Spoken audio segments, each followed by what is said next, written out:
সকল আজি মই আপোনালোকলৈ লৈ আহিছোঁ কচু পিটিকা এটা ৰেচিপি।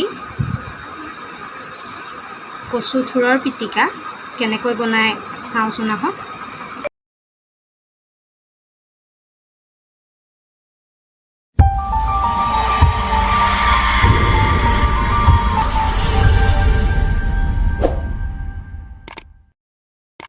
কচু শাকৰ পিটিকা বনাবৰ বাবে মই এনেধৰণৰ কচু শাক লৈছোঁ। কচু শাকবোৰ একেবাৰে কোমল কোমল থুৰটো লৈছোঁ আৰু এই দুডালমান মচন্দৰী পাত লৈছোঁ, তাৰপিছতে কণ বিলাহী লৈছোঁ, কেঁচা জলকীয়া লৈছোঁ আৰু কেইফোটামান নহৰু লৈছোঁ।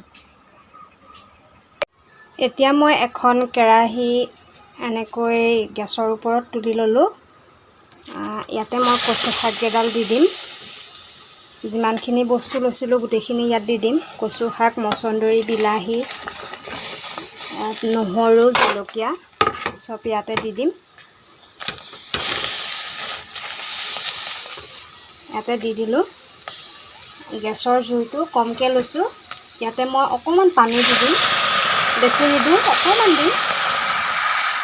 পানী দি দিলোঁ। এতিয়া মই এইখিনি এখন তলিয়াৰ সহায়ত এনেদৰে ঢাকি ৰাখিম, মানে বস্তুটো গাপ দি ৰাখিম, কম জুইত গাপ দি ৰাখিম। ইয়াতে মই সোৱাদ অনুসৰি নিমখ দি দিম। সোৱাদ অনুসৰি নিমখ দি দিলোঁ। এইখিনি মই সম্পূৰ্ণ গাপতে সিজালোঁ। জুইটো গেছৰ জুইটো একেবাৰে কম দি ল'লোঁ। দেখিছে এইখিনি হৈ গ'ল। এতিয়া এইখিনি মই হাতেৰে পিটিকি পেলাম। হেতাৰেও পিটিকিব পাৰিব, হেতাৰেও এনেকৈ দিলে হৈ যায়।